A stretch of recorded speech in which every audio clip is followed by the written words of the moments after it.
ठीक है बेटा, पर्सपेक्टिव से पढ़ने वाले हैं बायोडाइवर्सिटी एंड कंजर्वेशन। एक दो टॉपिक्स हैं जरा से इसके अंदर से जो डिलीट हो चुके थे। मैं पहले फिर से रिपीट कर रही हूँ बेटा, जो हमारी पुरानी एनसीईआरटी की बुक थी वो पूरा सीयूटी के अंदर आती है, यानी कि जो टॉपिक्स डिलीट हो चुके हैं, जो चैप्टर्स डिलीट हो चुके हैं, वो भी आपके सीयूटी के अंदर बेटा आते हैं, नो डाउट। ठीक है, तो इस चीज को ध्यान में रखेंगे। आगे बढ़ते हैं बेटा, बायोडाइवर्सिटी की अगर आप लोग बात करोगे तो आप सभी को पता है बायो मतलब क्या होता है। बायो मतलब बेटा जी क्या होता है, लिविंग। बायो मतलब बेटा जी क्या होता है, लिविंग।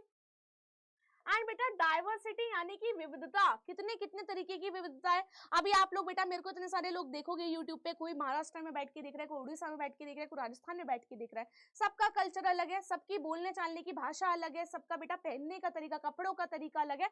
तो बेटा क्या है वो आप लोग पढ़ते हो कि कल्चरल डाइवर्सिटी है ना। कल्चर डाइवर्सिटी पढ़ते हो ना कि कहाँ पे कौन सा कल्चर चलता है, कहाँ पे कौन कौन से समाज के लोग हैं, तो वो कल्चरल डाइवर्सिटी है। यहाँ पर बेटा हम लोग बात करते हैं बायोडाइवर्सिटी की। बायो यानी कि लाइफ की कितनी सारी डाइवर्सिटीज है।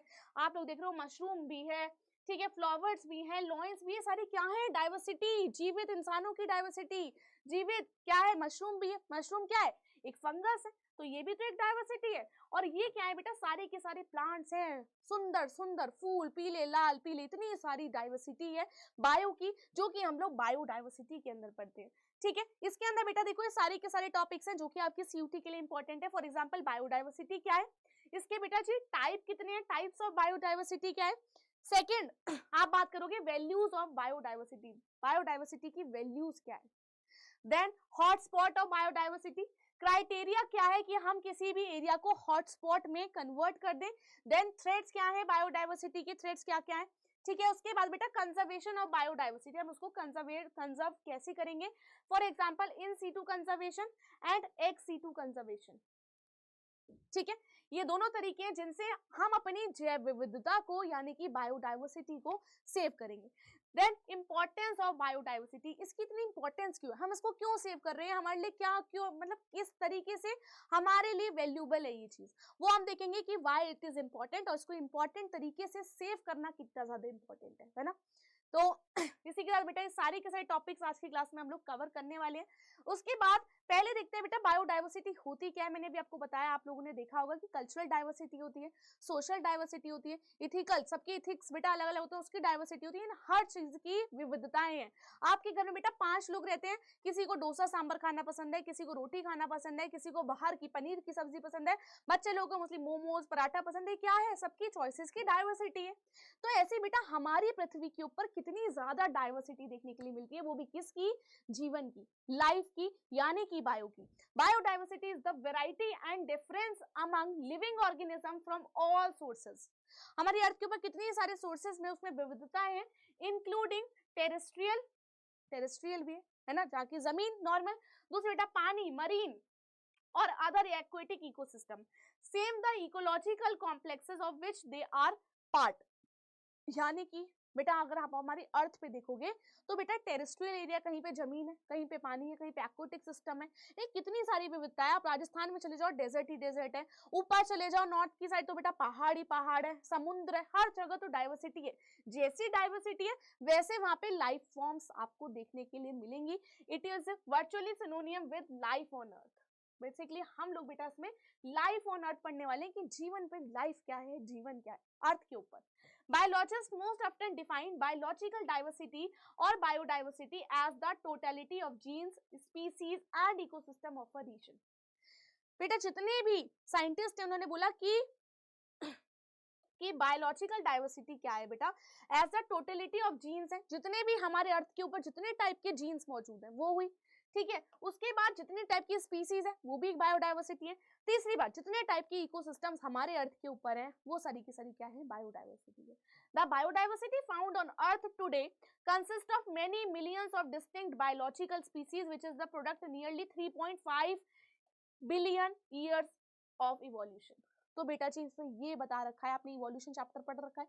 इवोल्यूशन चैप्टर के अंदर हमने क्या देखा था, इवोल्यूशन चैप्टर के अंदर बेटा जी हमने ये देख रखा था कि हमारी अर्थ, ये हमारी अर्थ बेटा कितने साल पुरानी है, हमारी अर्थ की बेटा एज है 5 billion years ago, billion years ago. उसमें से अगर आप बात करोगे कि लाइफ कब आई, बेटा लाइफ आई लगभग से लगभग आज से 3.5 मिलियन ईयर्स अगो। तो यानी कि इतने साल पहले लाइफ आ गई थी, और अगर हम आज की बात करें तो कितने सारे इवोल्यूशन आ चुके होंगे, कितने सारे बेटा जी इवोल्यूशन आ चुके होंगे 3.5 मिलियन ईयर्स अगो में। तो आप आज की डेट में जितनी भी स्पीसीज देख रहे हो, छिपकली देख रहे हो, केचुआ देख रहे हो, अलग अलग प्रकार के स्पीसीज देख रहे हो, जीव जंतु देख रहे हो, एलिल्स देख रहे हो, हाँ इकोसिस्टम देख रहे हो, ये सारा बेटा किसका प्रोडक्ट है, सारा का सारा इवोल्यूशन का प्रोडक्ट है। इवोल्यूशन ही नहीं होता तो भिन्न भिन्न प्रकार की बेटा प्रजातियां कैसे बनती, स्पीसीज कैसे बनती, that all the product of evolution. ठीक है, अगर आप बेटा लेवल्स की बात करोगे कि टाइप्स ऑफ बायोडाइवर्सिटी में लेवल कौन कौन से हैं, पहला है, बहुत इंपॉर्टेंट है, क्वेश्चंस बनते हैं बेटा यहां से, पहला है बेटा कौन सा, कम्युनिटी एंड इकोसिस्टम डाइवर्सिटी। ठीक है, पहला बेटा कौन सा है, कम्युनिटी है एंड इकोसिस्टम बायोडाइवर्सिटी। इसमें बेटा आप लोग डिफरेंट टाइप के हैबिटेट्स देखोगे, नाइक्स देखोगे, स्पीसीज देखोगे, उनके बीच में इंटरेक्शंस देखोगे। कहीं पे तो बेटा दूर दूर पहाड़ है, कहीं पे रेगिस्तान है, कहीं पे सब प्लेट्यू है, कहीं पे बेटा मतलब बर्फ गिरती रहती है, मतलब अलग अलग आप देख रहे हो ना स्पीसीज है, कहीं पे समुंदर और डेजर्ट एक जगह पे मिल रहे हैं, कहीं पे दो दो समुंदर एक जगह पे मिल रहे हैं, भिन्न भिन्न प्रकार के बेटा इकोसिस्टम है, and that is known as ecosystem diversity. ठीक है, सेकेंड बात करेंगे बेटा स्पीसीज डाइवर्सिटी। स्पीसीज यानी कि कितने प्रकार के बेटा एनिमल्स हैं, कितने प्रकार के स्पीसीज हैं हमारे साथ हम लोग मिलजुल कर एक इकोसिस्टम के अंदर रखते हैं, वो कितने टाइप की हैं। अगर मैं आपको बात करूं बेटा स्पीसीज डाइवर्सिटी की, different kind of organism relationship among species, ये सारी की सारी बेटा स्पीसीज, चाहे हम लोग हो गए, चाहे बेटा कोई भी एनिमल है, वो आपस में बेटा इंट्रैक्शंस करते हैं।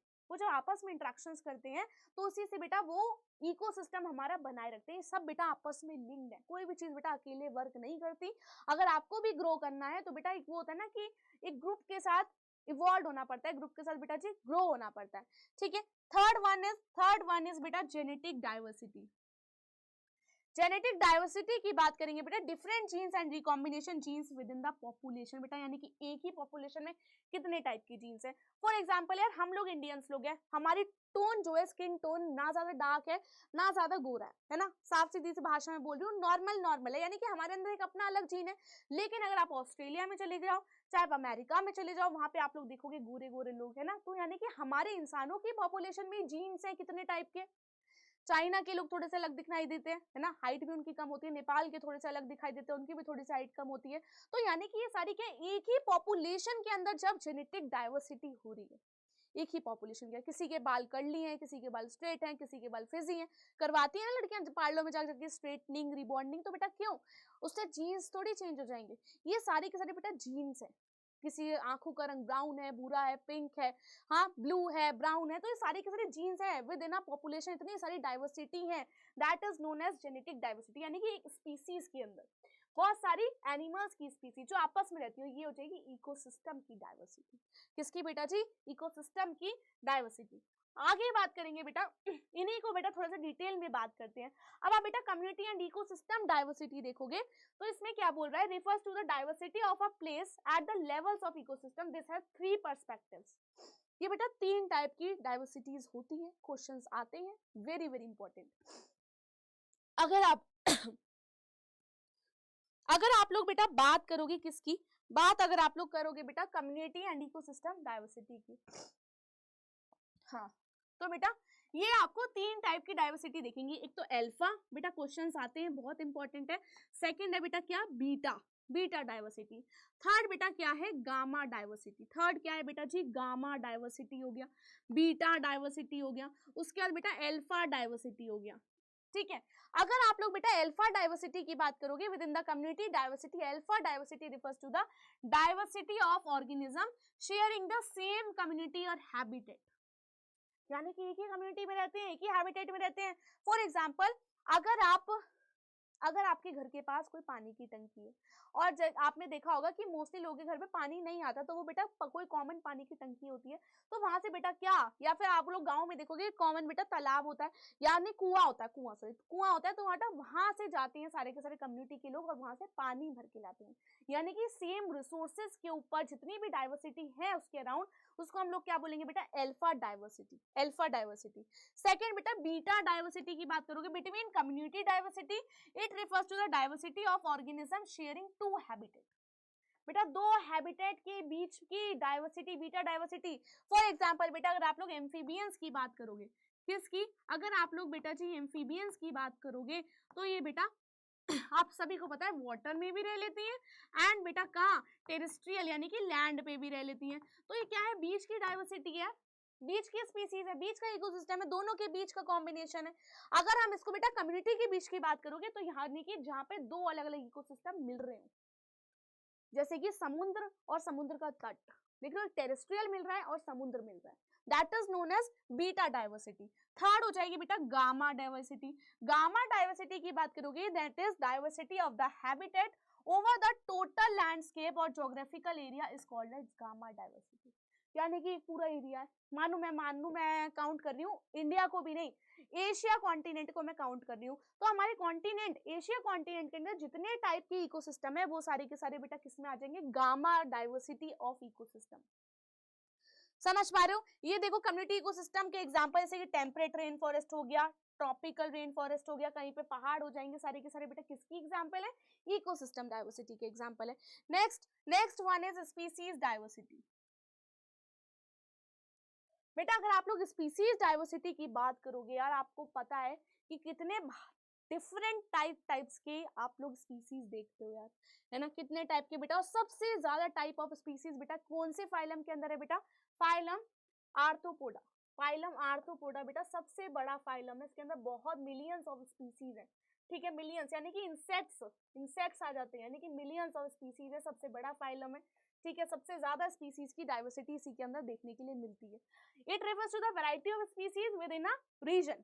अब आप बात करोगे species diversity is an index that incorporates the number of species in an area and also their relative abundance।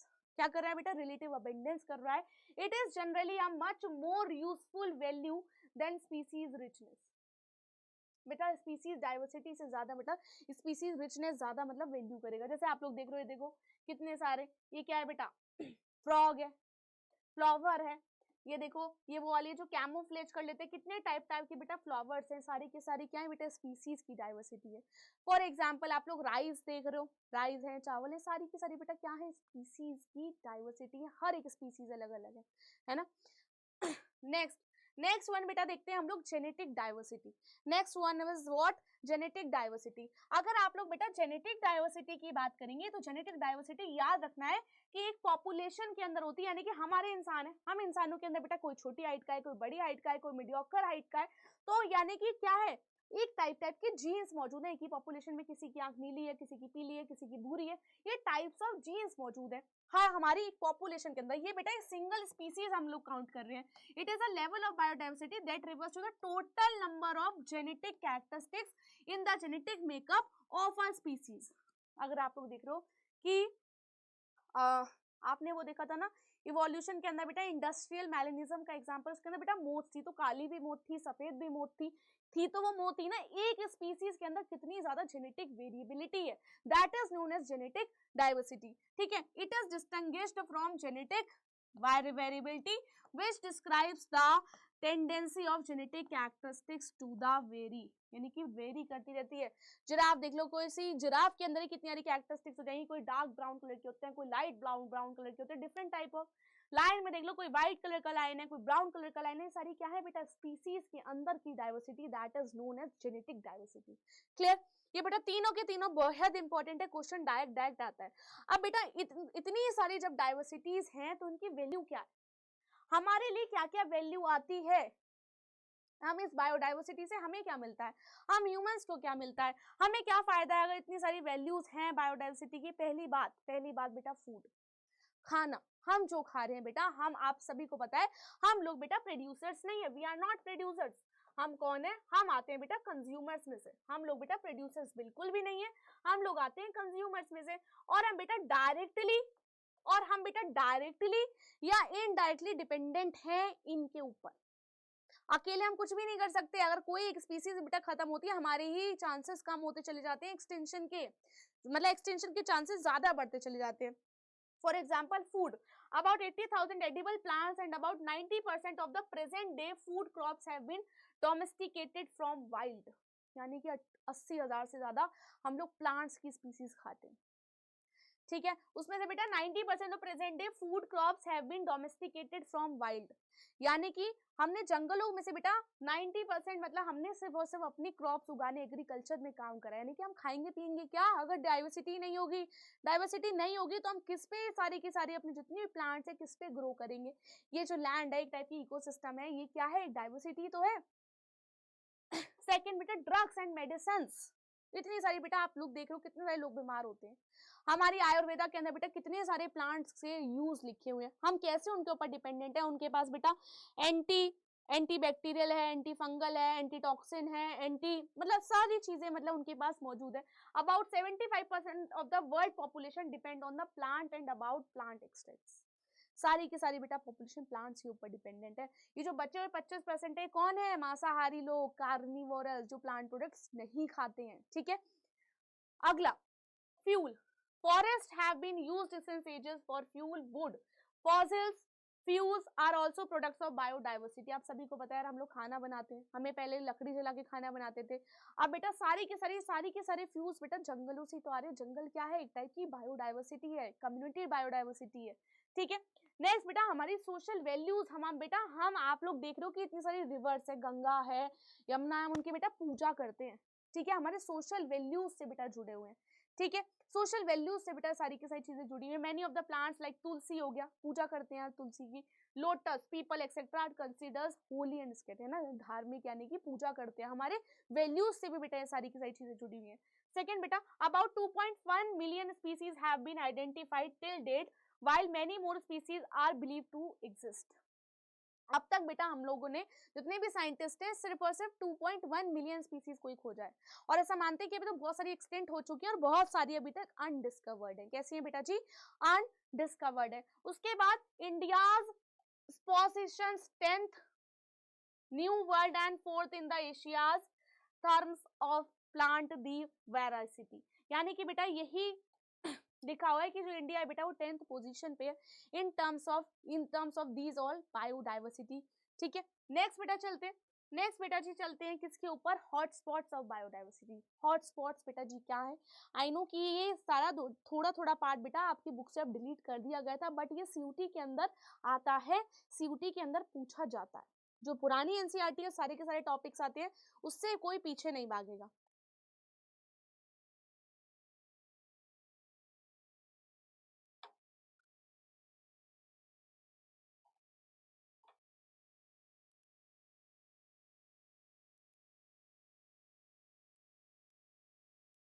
चलो अब बेटा बात करती है किसकी, hotspots of biodiversity.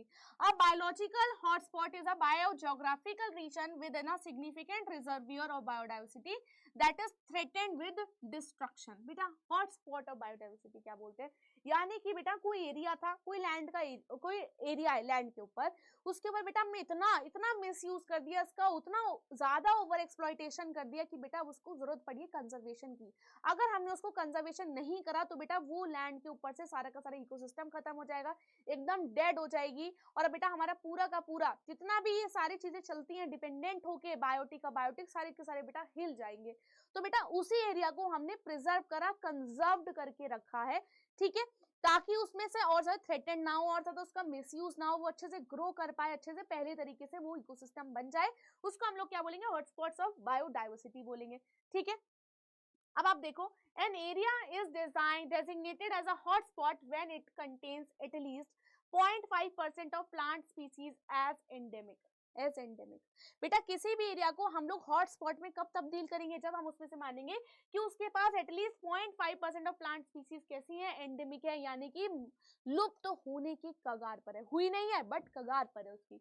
There are 25 such hotspots of biodiversity on a global level, out of which 2 are present in India. बेटा total world में कितने हैं, 25 हैं। ठीक है, उसमें से 2 बेटा कहां पर है, हमारे इंडिया के अंदर है, और वो 2 बेटा कौन से हैं, Indo Burma, earlier the eastern Himalayas and the western Ghat and Sri Lanka. ठीक है, ये रहा वेस्टर्न घाट एंड श्रीलंका पर है ना, ये 2 हैं। These hotspots covering less than 2% of the world's land area are found to have about 50% of total terrestrial biodiversity, यानी कि वर्ल्ड का इसमें 2% एरिया है और बेटा इसके पास 50% टेरेस्ट्रियल की बायोडाइवर्सिटी है। टेरेस्ट्रियल बायोडाइवर्सिटी यानी कि कितने प्रकार के टेरेस्ट्रियल के इकोसिस्टम्स है इसके अंदर। नेक्स्ट बेटा बात करेंगे किसकी, ये क्राइटेरिया क्या है कि हमने किसी भी एरिया को हॉटस्पॉट में काउंट करेंगे, हॉटस्पॉट उसको बनाएंगे, कुछ क्राइटेरिया तो होने चाहिए। अगर आपको बेटा किसी कॉलेज में पढ़ना है तो क्राइटेरिया क्या है, आप 17 साल के हो, आपने क्लास 12 कर रखी हो, तभी आपको कॉलेज में एडमिशन मिलेगा, दैट इज द क्राइटेरिया। अब बेटा किसी एरिया को हमें हॉटस्पॉट में तब्दील करना है तो उसके कुछ क्राइटेरियाज होते हैं जो कि हमें पता होने चाहिए। Number of endemic species, the species which are found where nowhere else. बेटा पहली बात तो नंबर ऑफ एंडेमिक स्पीसीज होनी चाहिए वहां पे, यानी कि जो लुप्त होने के कगार पर स्पीसीज है, ठीक है। Second, degree of threat which is measured in terms of habitat loss, और बेटा थ्रेट होना चाहिए, यानी कि अब वो खत्म होने वाली है जमीन, उसमें लोगों ने घर बसा लिए, अपने गांव बसा लिए, सिटी बना ली, कुछ बचा ही नहीं है, यानी कि हैबिटेट लॉस हुआ है। इंडो बर्मा यानी कि ईस्टर्न हिमालयन एक हॉटस्पॉट है। The hotspot include all of the Cambodia, Vietnam, Laos and the nearly the entire area of Thailand, Myanmar and Bhutan, as well as the part of Nepal for eastern India and extreme southern extreme, ये पूरा का पूरा बेटा सारा का सारा area आता है हॉटस्पॉट्स के अंदर। सेकेंड बेटा in addition it cover several of shore lands, इसके अंदर बहुत सारे बेटे छोटे छोटे से आइलैंड्स आते हैं, वो आते हैं which including main and island in the South China Sea and the Andaman and Nicobar island in Indian Ocean, वैसे बेटा ये भी कवर करे गए हैं हॉटस्पॉट के अंदर। Indo Burma is one of the most threatened biodiversity, है सबसे ज्यादा बेटा क्या खतरनाक, यानी कि लॉस होने के उस पर है, due to the rate of resources exploitation and habitat loss, क्योंकि बेटा यहाँ पर सब लोग सबसे ज्यादा मिसयूज करते हैं रिसोर्सेज का एंड हैबिटेट लॉस। मैं पहले ही बता दूं बेटा जो इंडो बर्मा वाला रीजन है ना, यहाँ पे बेटा सबसे ज्यादा ड्रग बनते हैं, सबसे ज्यादा बेटा ड्रग बनते हैं, पूरे के पूरे जितने भी प्लांट्स हैं जिनसे ये ड्रग निकलते हैं, पूरे के मतलब खेती होती है ड्रग्स की, और ये उनसे निकाल के बेटा इलीगली बेचे जाते हैं इंडो बर्मा रीजन के अंदर। नेक्स्ट बेटा वेस्टर्न घाट एंड श्रीलंका वाली है hotspot. Western Ghat and Sri Lanka also known as the Sahyadri hills, क्या बोलेंगे बेटा इसको हम लोग, सह्याद्री हिल्स भी बोलेंगे।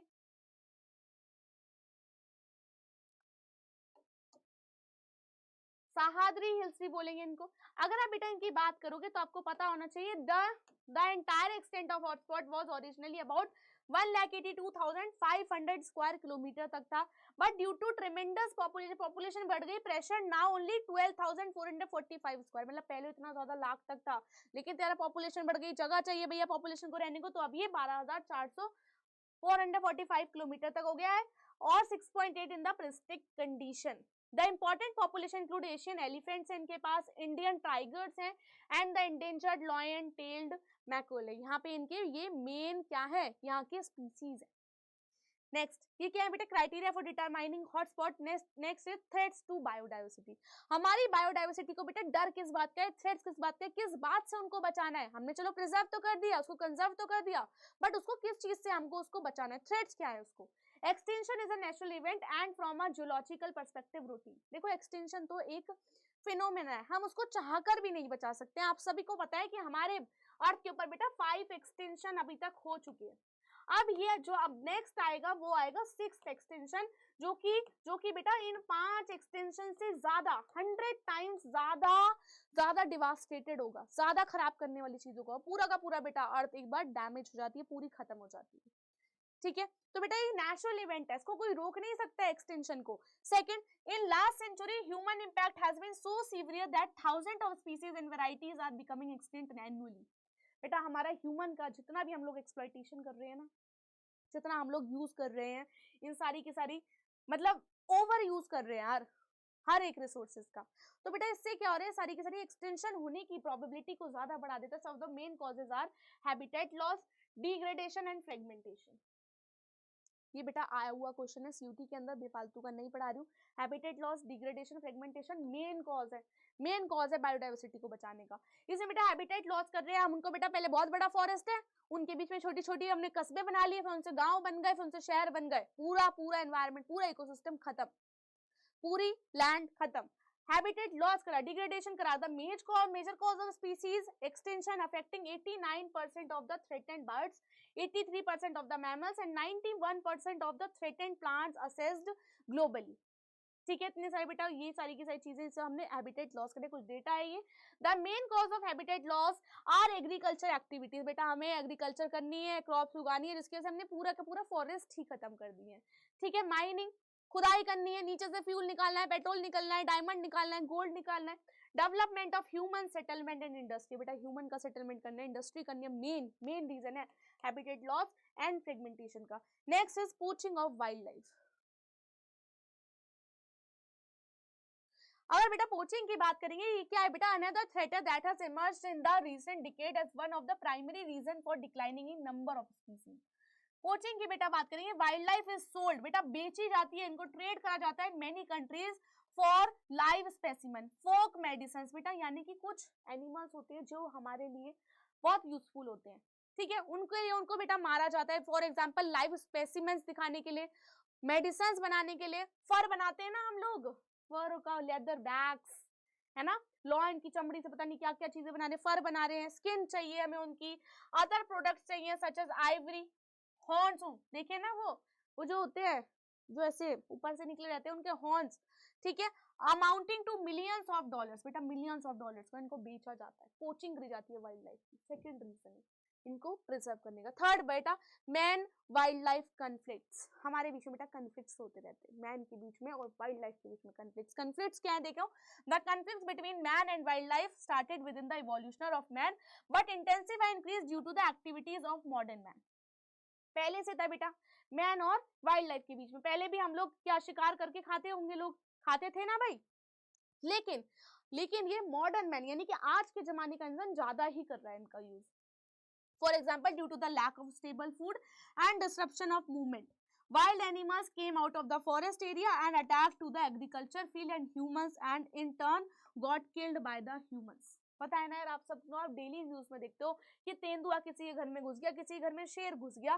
भैया क्यों घुस गया? क्योंकि उनके पास जगह ही नहीं है, फॉरेस्ट उनके काट दिए, वो हम उनके घर, वो हमारे घर में नहीं घुस रहे बेटा, हम उनके घर के अंदर घुस चुके हैं, हम उनके फॉरेस्ट के अंदर घुस चुके हैं, और एट द एंड उनको किल करा जाता है, जिसकी वजह से क्या है मैन और वाइल्ड लाइफ की कन्फ्लिक्ट्स चलती रहती हैं।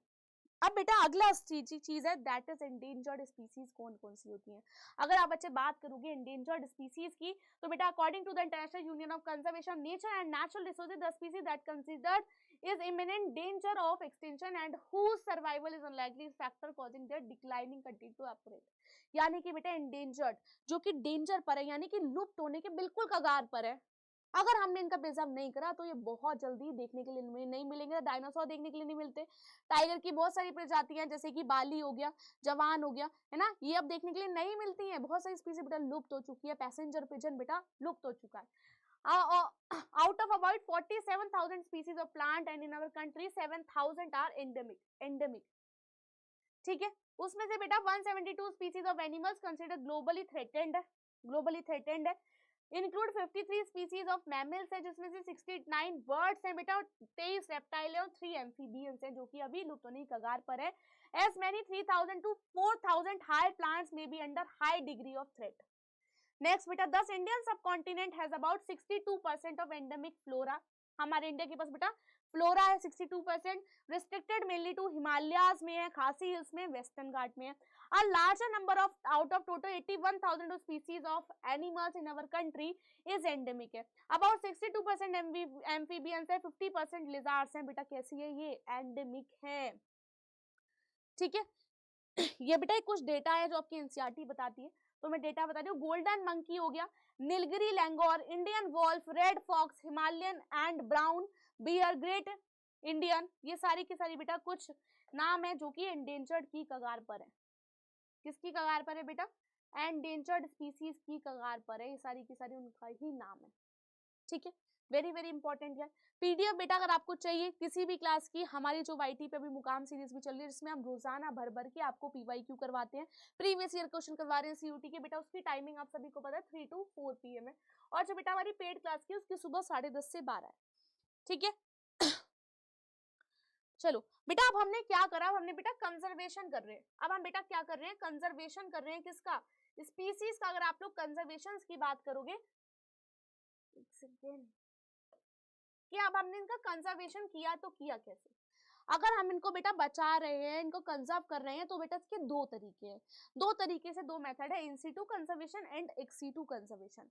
ठीक है, the conservation of biological diversity held in June 1992 stressed on the need of conservation. पहला स्टेप बेटा 1992 के अंदर निकाला गया था। ठीक है, conservation is defined as the management of human, बेटा इसकी डेफिनेशन है, use of biosphere and that it may yield the greatest sustainable benefits to the present generation while maintain in its potential to meet the needs and aspiration of the future generation। यानी कि future generations के लिए भी save करी जाए और हमारी आज की नीड्स भी पूरी हो जाए, इस तरीके से हम उन सारी रिसोर्सेज का यूज करें।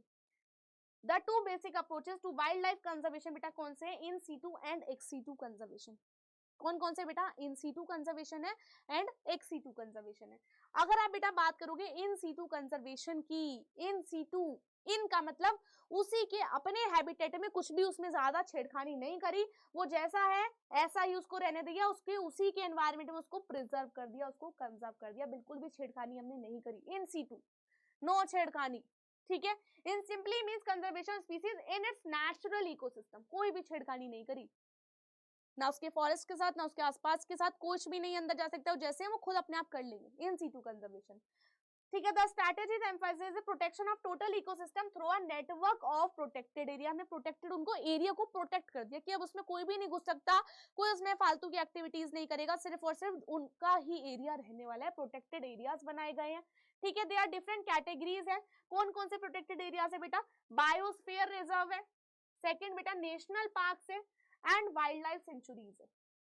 ये तीनों किसके एग्जांपल्स है बेटा, प्रोटेक्टेड एरियाज के, biosphere reserves, national park and wildlife centuries.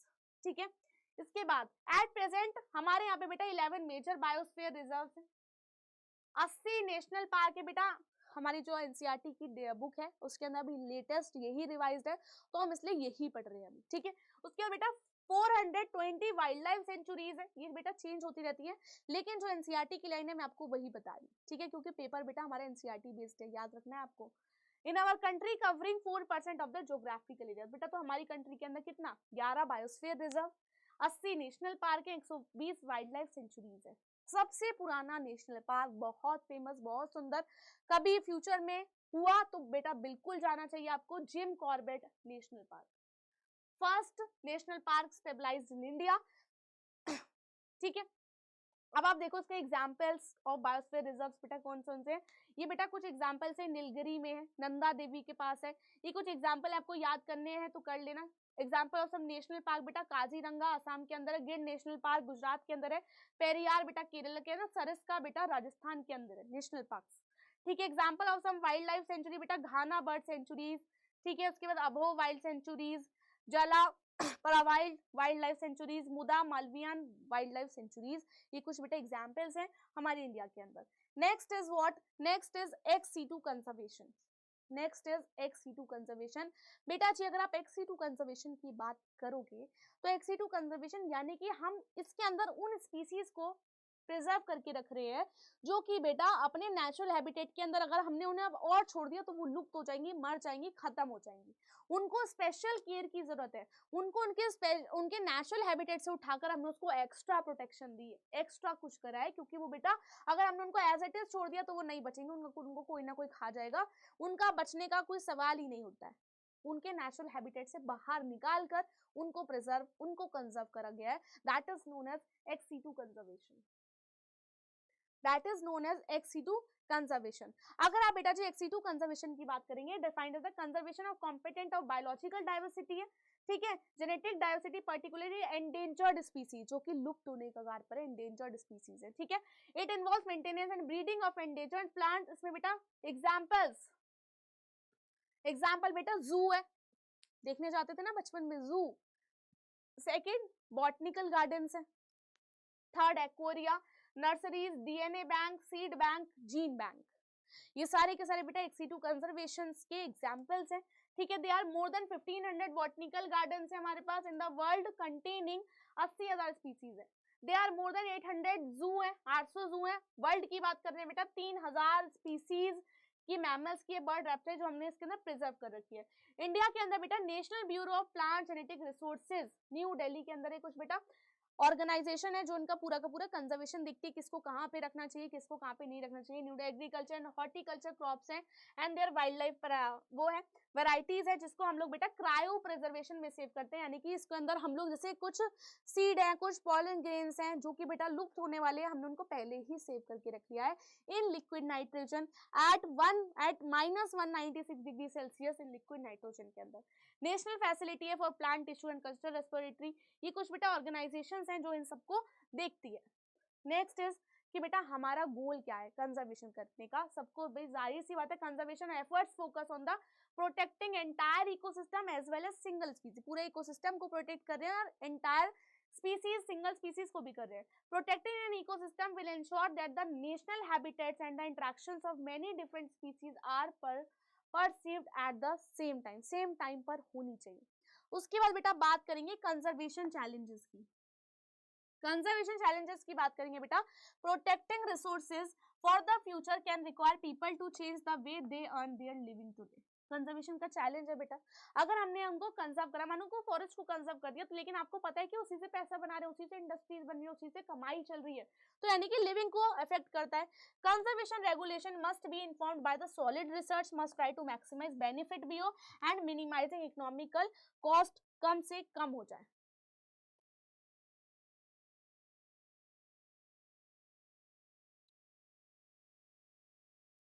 अब बेटा बात करते हैं वैल्यूज ऑफ बायोडाइवर्सिटी की, यानी कि वैल्यूज क्या है बायोडाइवर्सिटी की। बहुत सिंपल सा है यार, they are direct and indirect economic, aesthetic and scientific reason for preserving biodiversity. जैसे कि डायरेक्ट इकोनॉमिकल वैल्यूज की बात करोगे, human depend on plants and animals to provide food, clothing, energy and medicine for shelter. Direct economical value यार, values ही तो है कि हम सब तरीकों से होते हैं ना, रोटी कपड़ा मकान सब बेटा इन्हीं के ऊपर डिपेंडेंट है हम लोग। Genetic diversity in species that might be needed in the future important because most of the world's food crops come from just a few species। ठीक है, ये बेटा बहुत सारी मेडिसिन हम इससे लेते हैं। Scientist find a new extract from plants and other organism, treatment of human disease बेटा इन्हीं से ही देखा जा रहा है। However many species of organism are yet to be identified, यानी कि अभी तक बहुत सारी स्पीसीज है जो कि हमने आइडेंटिफाई भी नहीं करी है। डाइट बेटा क्या है, उसकी इकोनॉमिकल वैल्यू है। सेकंड बेटा why we should protect biodiversities, बहुत सारे रीजन है यार, एग्रीकल्चर चाहिए हमें, मेडिसिन बेटा हम इसी से ले रहे हैं, कमर्शियल, इकोलॉजिकल, इथिकल एस्पेक्ट सब के सब बेटा इसी से ही ले रहे हैं। ये सारे के सारे बेटा ड्रग्स हैं, दवाइयां हैं जो बनती हैं प्लांट से, देखो बोरेलिन, कोकिलीन, आउटलिन, थाउमिल, थैक्सोल, ये बेटा मतलब मैंने आपको कुछ एग्जांपल्स बता दी कि कितने मतलब डायरेक्टली, इंडिपेंडेंटली और डायरेक्ट और इनडायरेक्ट सब तरीकों से इनके ऊपर डिपेंडेंट है।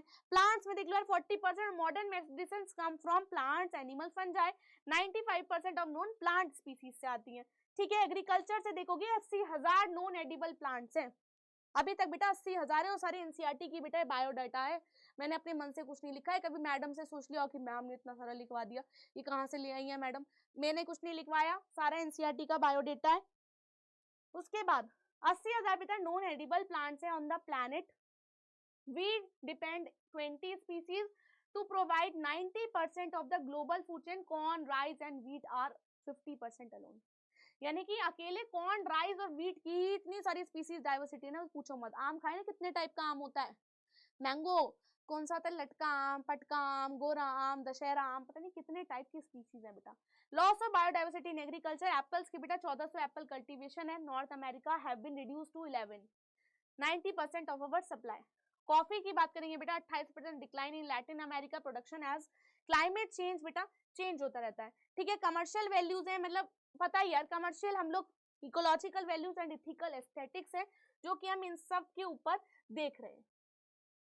वाई बायोडाइवर्सिटी इज इंपॉर्टेंट, मतलब घूम फिर के बेटा वही सवाल है, एनसीईआरटी ने सारा का सारा लिख रहा है। क्यों इंपॉर्टेंट है बेटा, भाई सॉइल्स के लिए, सॉइल क्वालिटी इंप्रूव करती है, एयर क्वालिटी इंप्रूव करती है, water quality, pest control, detoxification, pollination, crop production, climate, बेटा 2-4 भी आप लोग याद कर लो, पूरा लिख लोगे ना, मतलब सारी के सारे रीजन है। Provision of food security, health care, medicine में, इनकम जनरेशन में, स्पिरिचुअल एंड कल्चरल वैल्यूज भी हमारी इनके साथ बेटा जी जुड़ी हुई है, जुड़ी बेटा हुई है। इसी के साथ बेटा इस चैप्टर को हम लोग देंगे अलविदा, क्योंकि बहुत इजी सा, बहुत प्यारा सा चैप्टर है, यानी कि ये पूरा का पूरा कहानी वाला चैप्टर है पूरा, लेकिन बेटा समझने के लिए बहुत कुछ है। और आजकल बेटा ट्रेंड यही है कि एग्जामिनेशन वाले जो बेटा ये लोग हैं जो एग्जाम बनाते हैं, इनका पर्सपेक्टिव यही है कि आजकल के बच्चे बेटा हमारे एनवायरमेंट, हमारे आसपास के प्रति ज्यादा अवेयर है। तो बेटा क्वेश्चंस आते हैं, अच्छे खासे क्वेश्चंस आते हैं, इन चैप्टर्स को हल्के में नहीं लेना चाहिए। क्वेश्चंस कभी कभी ऐसे आ जाते हैं जो होते भी नहीं है। ठीक है, क्लास पसंद आई हो तो बेटा लाइक जरूर करके जाना और बेटा एक प्यारा सा कमेंट जरूर छोड़ के जाइएगा। तब तक के लिए goodbye and take care.